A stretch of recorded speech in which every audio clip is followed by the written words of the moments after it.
उनकी आज्ञा टालना नहीं चाहते थे, पर याद ही नहीं आ रहा है।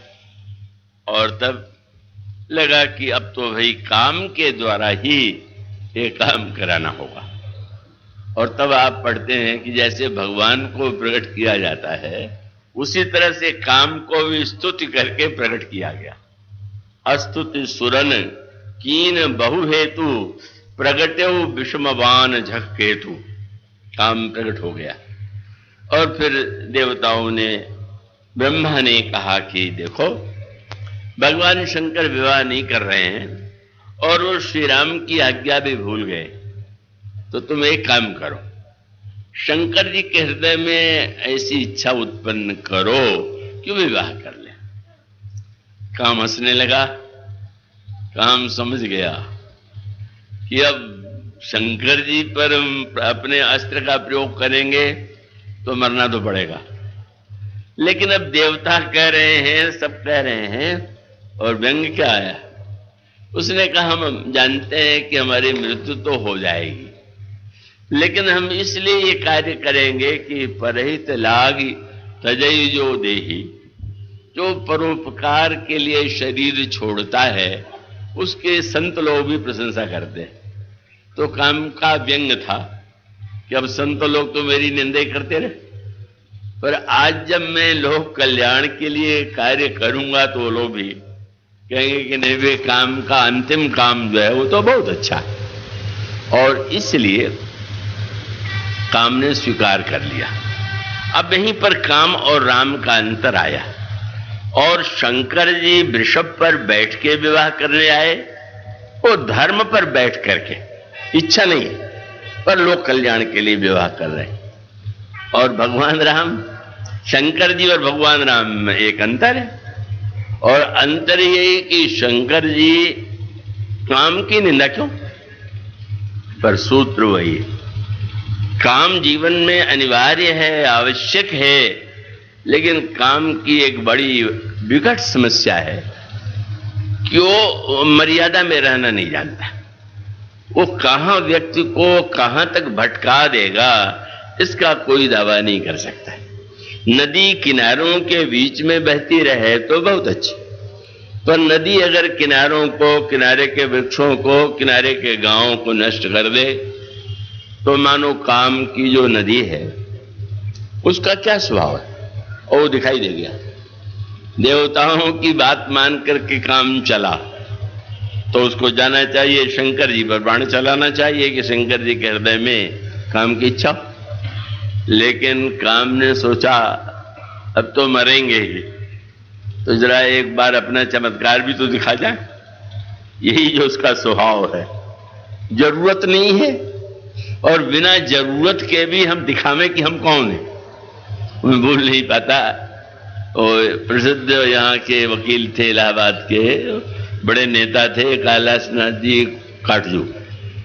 तो उन्होंने पुस्तक लिखी है जिसमें उन्होंने अपने ऐसे मुकदमों की बात सुनाई है जो बड़े विचित्र थे। तो एक मुकदमे की बात जो उन्होंने सुनाई वो पढ़ करके सचमुच बड़ा आश्चर्य होता है। एक व्यक्ति ने एक व्यक्ति का सिर काट लिया, पकड़ लिया गया। अब तो स्वाभाविक था कि उसको प्राणदंड मिलेगा। तो कैलाशनाथ जी के पास गया कि आप किसी तरह से मेरी रक्षा कीजिए। तो उन्होंने कहा तुम पहले ये बताओ कि तुम्हारा उस व्यक्ति से क्या, उसकी क्या दुश्मनी थी कि तुमने उसका सिर काट लिया। और सिर काट लिया तो कोई जमीन का झगड़ा था कि और कोई झगड़ा था। तो उसने कहा कि नहीं, मैंने तो, मेरा झगड़ा जमीन का भी नहीं था और कोई झगड़ा ही नहीं था। और सच बात तो कि मैं उसको जानते ही नहीं था। क्या बगलपन की बात करते हो, जानते नहीं थे और तुमने सिर काट लिया, क्यों काट लिया? तो उसने विचित्र बात कही जो विश्वास में कम आता है, लेकिन था। उसने कहा देखिए सच बात तो यह है कि मेरे पास एक गणासा था और मैं बाजार में गया कि जरा उस पर धार जो है, जो होता है, उस पर चढ़ा के उसको लाएं। तो जब मैं धार चढ़ा करके बाजार से लौट रहा था तो वो व्यक्ति सोया हुआ था गहरी नींद में था, तो मुझे आया कि जरा इस धार में तेजी है कि नहीं है, इसको तो देखें। और इसलिए उसका मैंने सिर काट लिया। बड़ा विचित्र लगता है कि कोई धार की तेजी दिखाने के लिए सिर काट ले। उन्होंने कहा कि कैसा कैसा मनुष्य का स्वभाव होता है, वो एक प्रमाण। और बाद में तो ऐसे बहुत सी घटनाएं पहले भी हुई और अब भी होती। एक घटना ऐसी है कि जिसमें उसमें उन्होंने बताया कि दो पड़ोसी थे, उनमें परस्पर मुकदमेबाजी थी। तो उसमें जो बूढ़े थे, बहुत अवस्था थी और निश्चय होगा कि मृत्यु होगी। तो मृत्यु होगी तो वहां तो कोई बात नहीं, लेकिन उन्होंने अपने बड़े लड़के से कहा कि देखो मैं तो मरने जा रहा हूं, तो इसके स्थान पर तुम मेरे पेट में भाला घुसेड़ दो। पिताजी तो आप क्या कह रहे हो? तो उनका वो जो पड़ोसी है उससे बदला लेना, और मेरे मर जाने से क्या लाभ? भाला डालने के बाद में पुलिस से कहना कि हमारे पड़ोसी ने पिताजी के पेट पर भाला घुसा है, तो वो फंस जाएगा, उसको फांसी की सजा मिलेगी। कैसा कैसा मानवीय स्वभाव है, सुन करके आश्चर्य होता है। पर ऐसे भी लोग होते। तो अगर कोई धार देखने के लिए गणासा चला दे, कोई डॉक्टर छुरी की तेजी देखने के लिए जितना अंग काटना जरूरी है उसके स्थान पर और आगे भी काट दे, तो आप उसे क्या कहेंगे? डॉक्टर कहेंगे कि हत्यारा कहेंगे? काम की निंदा क्यों की जाती है? कोई काम दिया गया शंकर जी के मन में, विवाह की इच्छा उत्पन्न करो। और उसने अब जो फैलाया कि संसार में सबके जीवन में ऐसा विकार ऐसा भर दिया, बस राम और काम का ही अंतर है। राम भी 2 घड़ी का कौतुक करते हैं और काम भी 2 घड़ी का कौतुक करता है। 2 शब्द रामायण में श्री राम के लिए भी आए और काम के लिए भी आया। उभय घड़ी में काकभूषुंडी जी को भगवान ने सारे ब्रह्मांड का और अपने विराट रूप का दर्शन करा दिया। और उभय काकभूषुंडी जी ने कहा, उभय घड़ी मैं सब देखा, मैंने 2 घड़ी में सारा विश्व ब्रह्मांड सब देख लिया।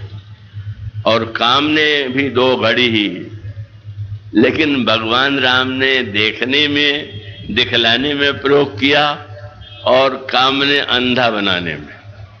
तो स्वामी जी ने कहा, अच्छा मरने के पहले मैं इतिहास बना के जाऊं कि मैं क्या हूं। और तब गोस्वामी जी ने इतने विस्तार से उसका वर्णन किया है कि पढ़ने वालों को आश्चर्य होता है, इतना विस्तार क्यों दे रहे। पर गोस्वामी जी बताना चाहते हैं कि काम की निंदा करने का अभिप्राय यही है कि जो जितना चाहिए उसके स्थान पर मनमाना रूप, और तब श्री राम जो करते हैं उसका उल्टा काम करता है। गोस्वामी जी ने कहा, पहला कार्य क्या किया? बोले, कोप्यऊ जब ही बारी चर केतु, क्षणमह मिटे सकल श्रुति सेतु। वेद पुराणों के जो पुल बने समाज के लिए, काम ने सबको तोड़ दिया। श्री राम कौन है? विश्वामित्र ने कहा, तुम तो वेद पुल के श्रुति सेतु के रक्षक हो, श्रुति सेतु पालक राम तुम। राम श्रुति सेतु पालक हैं और काम श्रुति से बस कहता है। शास्त्र बोले कहने दो, क्या रखा है शास्त्रों में, छोड़ो बकवास, जो मन में आए वो करो। और उसके पश्चात गोस्वामी जी ने कहा, ऐसा भयावह रूप पैदा कर दिया कि ब्रह्मचर्य व्रत संयम नाना, धीरज धर्म ज्ञान विज्ञाना। और तब सभय विवेक कटक सब भागा। सारे धर्मशास्त्र कहां चले गए? बोले पर्वत की गुफाओं में चुप गए। सदग्रंथ पर्वत कंदरनिम पाई तही अवसर दुरे। मानो जब मनुष्य के मन में कामोन्माद जागता है तो शास्त्र पुराण धर्म अधर्म ये सब कुछ नष्ट हो जाता है और व्यक्ति बस एक ही विरक्ति रह जाती है। मानो राम और काम में परस्पर अंतर यही है, राम भी सुंदर है और काम भी सुंदर है। राम भी श्याम वर्ण के माने जाते हैं और शास्त्र कहते हैं काम का रंग भी श्याम ही है। श्री राम धनुष बाणधारी है तो काम भी धनुष बाणधारी। और यूं अगर देखिए तो राम का बाण जो है वो तो बड़ा नुकीला है, और काम का बाण क्या बोले, फूल का बाण और फूल का धनुष। क्या बढ़िया धनुष बाण है, और बहुत बड़ी बात कही गई। और उसका अर्थ यह है कि काम की स्थिति ये है कि वो मनुष्य के मस्तिष्क को ऐसी स्थिति में ला देता है कि जब व्यक्ति जो है सोचने की स्थिति में नहीं रह जाता।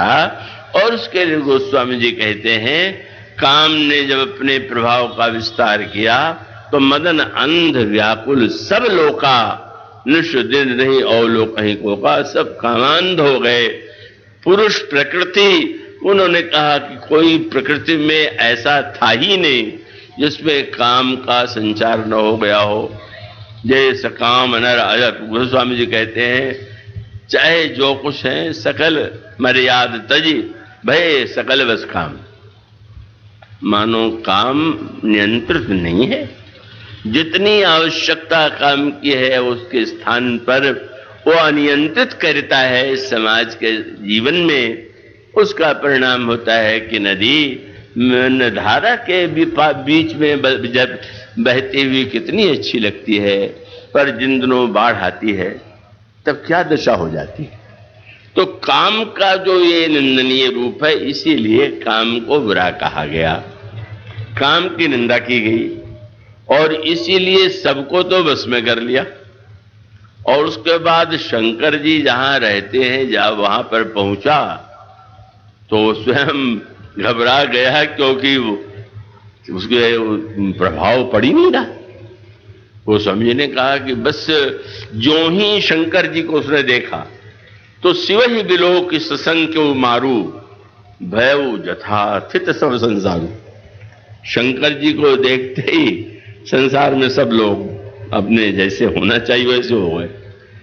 काम को लगा कि सब में तो मैंने जादू दिखा दिया, और जिस काम के लिए आया था वहां चल नहीं रहा है। तब उसने अंतिम अपने उसके पास जो पंचवाण हैं उसमें से उच्चाटन, सम्मोहन आदि जो बाण है उसका प्रयोग किया, और बाण लगते ही शंकर जी की समाधि टूट गई। शंकर जी को एक नया उनके हृदय में भाव उत्पन्न हुआ, जिसको विवाह का संकल्प या काम का संकल्प कह सकते हैं। पर आने के बाद शंकर जी तो बड़े सावधान, अरे ये कैसे हो गया, मेरे मन में कहां से वासना आ गई। सोचने लगे कोई न कोई कारण होगा, और चारों ओर जब देखने लगे तो आम का वृक्ष दिखाई पड़ा, और आम के वृक्ष पर बैठा हुआ है काम। ओहो अच्छा, तो इसी ने, ये हमारे शास्त्रों के लिखने का ढंग बड़ा अनोखा है। ये भक्त लोग आम का उपयोग करते हैं, आम वृक्ष तो आम का उपयोग आप सब करते हैं, पर एक आम जो है अंतःकरण में होना चाहिए। तो भक्त भी आम के प्रेमी और काम भी आम का आश्रय लेता है। पर अंतर क्या है, कब भुसुंडी जी के प्रसंग में आया कि वो जब आम के वृक्ष के नीचे बैठते थे तो भगवान के सौंदर्य का, रूप का ध्यान करते थे। अब आप जानते हैं कि आम के अनेक नामों से एक नाम रसाल है। आम कितना रसीला होता है, आज को लेकर के कितना आनंद आता है। तो आम के नीचे जो रस देने वाला है उसके नीचे बैठ गए और भगवान के ध्यान का आनंद लिया। और काम ने भी आम का ही सहारा लिया, पर अंतर एक, भक्त लोग काम के नीचे बैठते हैं और काम जो है आम के ऊपर बैठता है। ये सब रामायण के संकेत, रामायण के संदेश हैं। काम सिर पर सवार, और सवार होकर के शंकर जी पर प्रहार करता है। ओ अच्छा, बस क्रोध आया, और जब चले तो देवता महाराज बस क्षमा कीजिए, पर शंकर जी ने भस्म कर दिया। क्यों? उन्होंने कहा जो राम के ध्यान से अलग करे, जो वासना उत्पन्न करे, वो भस्म करने देने योग्य है। तो काम की निंदा का तात्पर्य यह है कि वस्तुतः काम के द्वारा जब कोई व्यक्ति कामग्रस्त होता है तो उससे अनेक अनेक ऐसे कार्य होते हैं जो उसके लिए भी, समाज के लिए भी घातक होते हैं। पर बाद में फिर बात आई, जला देने के बाद क्या हुआ? बोले योगी लोग तो प्रसन्न हो गए, लेकिन सबसे ज्यादा प्रसन्न जो हुए वो असुर हो गए। तारकासुर सबसे प्रसन्न हो गया। क्यों? जब काम ही जल गया तो विवाह कैसे हुआ? क्या जरूरत रह जाएगी? विवाह तो काम के संदर्भ में किया जाता है। तो अब काम जल गया तो शंकर जी विवाह करेंगे नहीं, बेटा होगा नहीं, हम मरेंगे नहीं। मानो काम के जल जाने से योगी प्रसन्न हो सकता है, पर दैत्य भी बड़ा प्रसन्न हो रहा है। और तब वो जो सूत्र दिया गया कि भगवान शंकर के सामने काम की पत्नी रति आई, रति विलाप करने लगी, आपने मेरे पति को भस्म कर दिया, मुझे भी भस्म कर देते। तो शंकर जी ने कहा कि ना, रति तो जीवन के लिए भक्ति का ही पर्यायवाची है, तो हम रति कैसे नष्ट कर दें? तुम्हारे पति ने हमें ध्यान से विरत किया इसलिए। महाराज, पर क्यों किया? आप ध्यान तो दीजिए। आप श्री राम की आज्ञा भूल गए थे, उसने याद दिलाने के लिए तो ऐसा किया। शंकर जी को लगा कि हाँ, दंड कुछ ज्यादा कठोर हो गया। और तब उन्होंने कहा अच्छा, मैं वरदान देता हूं कि शरीर न होने पर भी तुम्हारा पति निराकार रह करके भी जीवित रहेगा, लोगों के मन में रहेगा। तो शरीर काम रहे पर शरीर न रहे। रति उदास हो गई। तो मुझे मेरा पति क्या नहीं मिलेगा? हाँ मिलेगा। कब? बोले यदुवंश में जब श्री कृष्ण अवतार लेंगे तो तुम्हारा पुत्र जो है, तुम्हारा पति जो है उनका पुत्र बनेगा, और जब तुम्हारा पति उनका पुत्र बनेगा तो तुम्हारा उसका मिलन हो जाएगा। ये प्रद्युम्न जो भगवान कृष्ण के पुत्र हैं, उनको काम का ही अवतार माना जाता है। मानो जिस काम ने भगवान से दूर बना दिया था, अंत में उस काम को भगवान से जुड़ना है, भगवान का पुत्र बनना है, पर वो उनका तो यह निर्णय। तो शंकर जी के विवाह की पद्धति में धर्म की प्रधानता है, और सहज भाव से अगर वो वस्त्र नहीं पहनते तो विवाह के लिए वो वैसे पहुंच गए, जैसे रहते हैं वैसे ही पहुंच गए। और फिर तो वो दशा हो गई कि आरती उतारने के लिए मैना आई तो थाल पटक दिया, सिर पीटने लगी कि इसी पागल के लिए हमारी बेटी से नारद ने तपस्या करवा डाला। और कहा उसको ही नहीं, वो नारद पूरा पाखंडी है, स्वयं तो उसने विवाह किया नहीं, दूसरों का विवाह भी कैसे बिगड़े, उसी लिए खूब रुष्ट हो गई। बड़ी समस्या आ गई। कब उन्होंने कहा विवाह तो करेंगे ही नहीं ऐसे पागल से। लेकिन शंकर जी मुस्कुराए। देवताओं ने कहा महाराज, इतना अपमान तो संसार का दूल्हा भी नहीं सह पावेगा, आप प्रसन्न बहुत हो रहे हैं। तो शंकर जी ने कहा कि मैना से अनजाने में वही कार्य हो गया जो उचित ही था। क्या? बोले दिया बताया जाता है कि बुझ जाए तो असगुन होता है, पर शंकर जी ने कहा कि जब सूर्य निकलता है तो पहला काम तो दिया बुझाने का किया जाता है। तो मुझे देख करके दिया बुझ गया, मानो पृथ्वी की मां समझ गई कि अब सूर्य आ गया, अब दीप की जरूरत नहीं। तो महाराज अब लौटे हो तो कह रहे विवाह नहीं करेंगे। भगवान शंकर ने कह रही है ना, मेरे बिना तो उनका काम चलेगा नहीं, इसलिए हम रुके रहेंगे। और आप जानते हैं बाद में बहुत सुंदर विवाह हुआ। तो शंकर जी के विवाह की गाथा है जिसमें धर्म की प्रधानता है लोक कल्याण के लिए धर्म को ही आश्रय बनाकर शंकर जी दूल्हे के रूप में आते हैं। पर भगवान राम को ये ध्यान आ गया कि नहीं, इस काम ने मेरा बड़ा काम किया था, शंकर जी से मैंने विवाह के लिए आज्ञा दिया, वो भूल गए थे, और इसने जल के भी आज्ञा इसको दिला दिया, या तो अब इसको इनाम पुरस्कार तो कुछ मिलनी चाहिए। और तब श्री राम ने जो अश्व बनाया, वृषभ पर बैठ के नहीं, घोड़े पर बैठ। घोड़ा कौन है? बोले काम को। अच्छा भाई, तुमने मेरी आज्ञा की पूर्ति के लिए शंकर जी को याद दिलाया, तो आज दूल्हे के रूप में मैं तुम्ही को घोड़े के रूप में स्वीकार करूंगा। और तब श्री राम दूल्हे के वेश में बैठे हुए, गोस्वामी जी ने कहा क्या अनोखा दृश्य है। आज काम पर राम बैठे हुए, मानो राम है और काम भी है, पर अंतर यह है कि आज राम ऊपर हैं और काम नीचे। राम घोड़े को नचा रहे हैं, और घोड़े को नचाने वाले श्री राम को देख करके लगा, वो चौपाई की याद आई, को जग काम नचाओ न जेही। कौन ऐसा है जिसको काम नचा नहीं रहा? सबके नचाने वाले काम को श्री राम नचा रहे हैं। श्री राम की लगाम, काम की लगाम श्री राम के हाथ में है। वो जिधर चाहते हैं उधर घोड़े को चलाते हैं। मानो काम को भी भगवान ने जब अश्व बना करके ये कहा कि नहीं नहीं, उस पर अगर मेरा नियंत्रण रहे, मेरा आदेश के और उसके अनुकूल वो चले, तो काम तो बहुत ही एक वंदनीय है। और इसीलिए आज राम और काम, वो स्वामी जी ने कहा भाई वैसे तो राम काम दूर हैं, पर अगर दूल्हे राम को आप बैठा दीजिए काम के घोड़े पर, तो आपका काम बन जाएगा।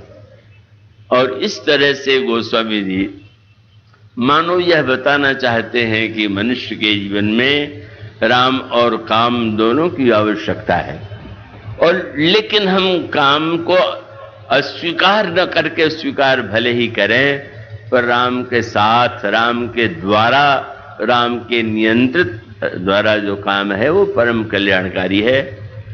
इसलिए आज तो दूल्हे को काम के अश्व पर श्री राम को आप बैठा हुआ देखें, और कल फिर हम देखेंगे कि उनकी वो देख करके किस किस भाव की अनुभूति हुई। बोलिए सियावर राम। आज ही की भांति कल भी सुंदरकांड